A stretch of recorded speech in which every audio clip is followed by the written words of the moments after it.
Assalamualaikum warahmatullahi wabarakatuh.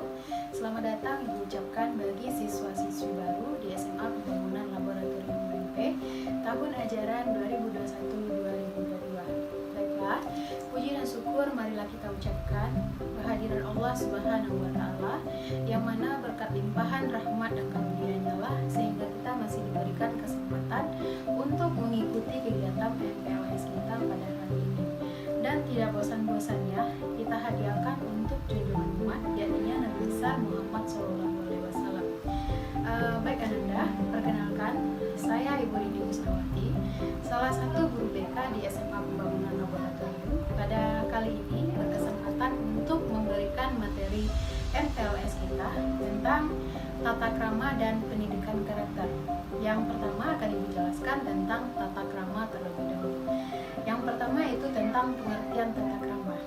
Tata yaitu adat, aturan, dan norma, sedangkan krama sopan santun, tindakan atau perbuatan. Nah, apabila dikaitkan tata krama itu adat, sopan santun. Nah, bila diartikan luas, tata krama berarti aturan yang baik yang dilakukan oleh manusia sesuai dengan lingkungannya. Lingkungan yang dimaksud di sini yaitu lingkungan sekolah, lingkungan rumah, lingkungan masyarakat. Nah, fokus kita yaitu lingkungan sekolah. Tujuan masuk yang kedua ya, tujuan tata krama. Tujuan tata krama adalah agar seseorang itu dapat bersikap dan berperilaku sesuai dengan aturan dan norma yang berlaku di lingkungan dia tinggal.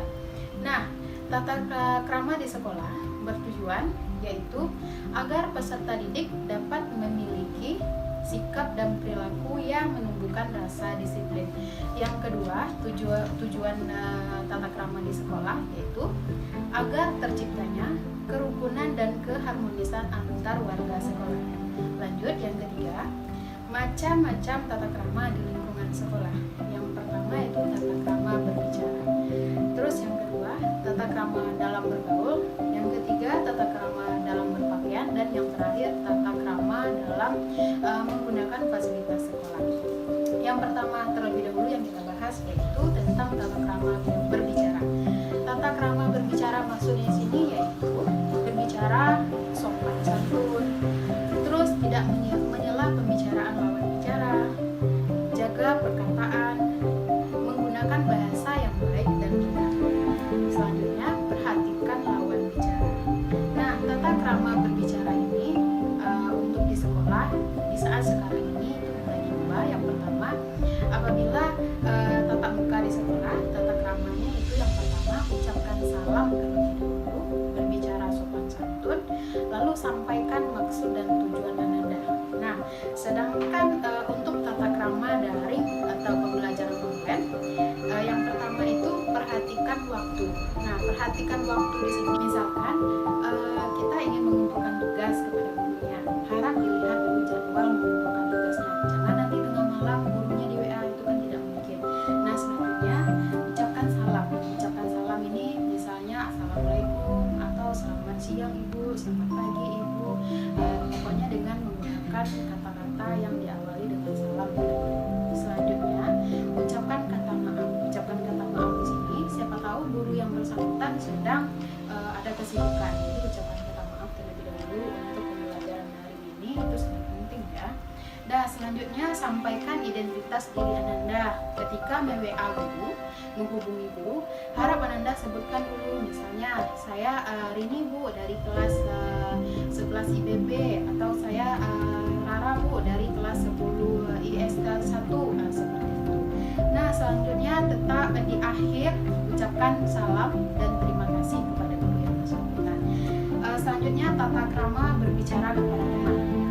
Tata krama berbicara kepada teman ini pada saat sekarang ini Ananda sering melupakan. Harusnya dalam bertata krama kepada teman ini ada etika. Yang pertama itu menggunakan bahasa yang baik.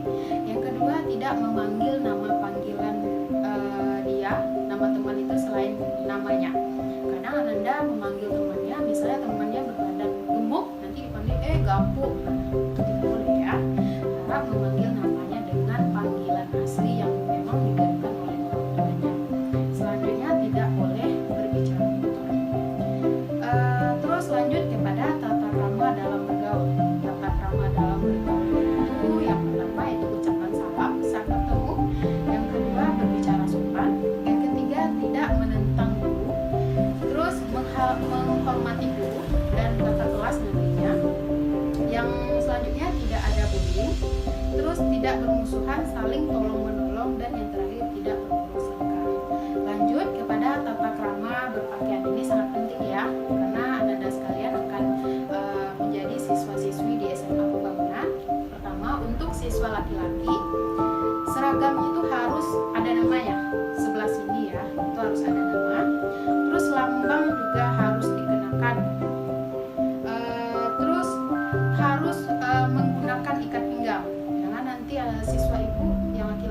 tidak menggunakan ikat pinggang, karena di sekolah kita peraturannya siswa laki-laki itu harus menggunakan ikat pinggang.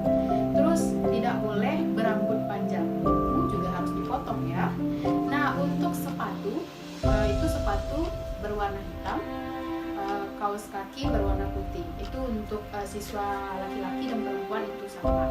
Selanjutnya untuk siswa perempuan tidak boleh. Oh ya, untuk laki-laki satu lagi ketinggalan itu celana tidak boleh pensil. Celananya apabila nanti pensil itu kami dari pihak kedisiplinan akan memotong celananya apabila ada siswa ibu yang kedapatan memakai celana pensil. Selanjutnya untuk siswi kami yang perempuan, bagi yang siswi yang muslimah itu jilbab harus memakai jilbab terlebih dahulu.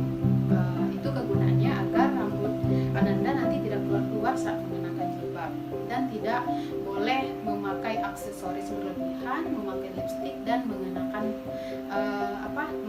kutek, itu tidak boleh ya untuk siswi kami.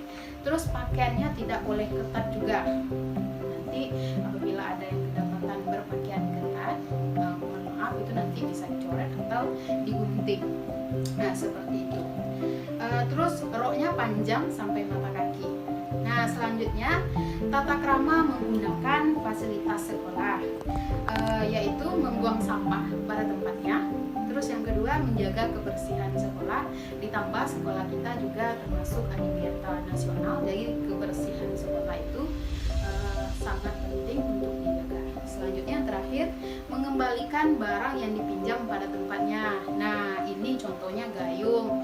Nanti pergi ke toilet guru, diambil gayung dari toilet guru, dibawa ke toilet kalian, itu tidak boleh ya. Nanti kalaupun meminjam harus dikembalikan lagi. Sekalian, sekarang kita lanjut ke materi kedua, yaitu tentang pendidikan karakter.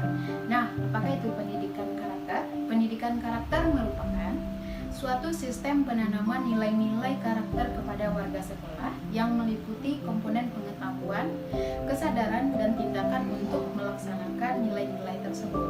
Selanjutnya, tujuan dari pendidikan karakter yaitu agar membentuk bangsa yang tangguh, kompetitif, berakhlak mulia, bermoral, bertoleransi, beradab, bergotong royong, berjiwa patriot, berkembang dinamis, berorientasi ilmu pengetahuan dan teknologi yang semuanya dijiwai oleh iman dan takwa terhadap Tuhan Yang Maha Esa berdasarkan pada Pancasila. Selanjutnya, nilai-nilai pendidikan karakter yang pertama yaitu religius, jujur, toleransi, disiplin, kerja keras, kreatif, mandiri, rasa ingin tahu, selalu semangat kebangsaan, cinta pada tanah air, menghargai prestasi, komunikatif, gemar membaca, cinta damai, peduli, tanggung jawab, dan demokratis. Nah, selanjutnya sumber nilai pada pendidikan karakter yang pertama itu dari agama, yang kedua dari Pancasila, yang ketiga dari kebudayaan atau budaya, dan yang terakhir dari tujuan pendidikan nasional. Baiklah, Ibu contohkan seorang pribadi pelajar yang berkarakter itu. Yang pertama contohnya ya, sholat tepat waktu bagi yang muslim, dan yang kedua tidak suka berbohong, yang ketiga menghargai pendapat orang lain, dan yang keempat datang ke sekolah tepat waktu, yang kelima tidak mencontek ketika ujian, dan yang terakhir mengumpulkan tugas tepat waktu. Oh ya, masih ada lagi, membaca informasi dengan jelas dan tepat. Nah, ini contohnya ya, banyak sekarang berita-berita yang berseliweran masuk ke WA, masuk ke IG, Instagram. Nanti Ananda harus memilah berita tersebut apakah itu benar atau tidak sebelum di-share kepada teman atau kepada keluarga. Nah, selanjutnya menjaga kelestarian alam. Baik Ananda sekalian, cukup demikian informasi yang Ibu sampaikan. Semoga informasi materi yang Ibu berikan tadi bermanfaat dan dapat Ananda terapkan dalam kehidupan sehari-hari, sehingga Ananda memiliki tata krama yang baik dan memiliki karakter yang bagus sebagai salah-salah kata mohon maaf. Wabillahi taufiq wal hidayah. Wassalamualaikum warahmatullahi wabarakatuh.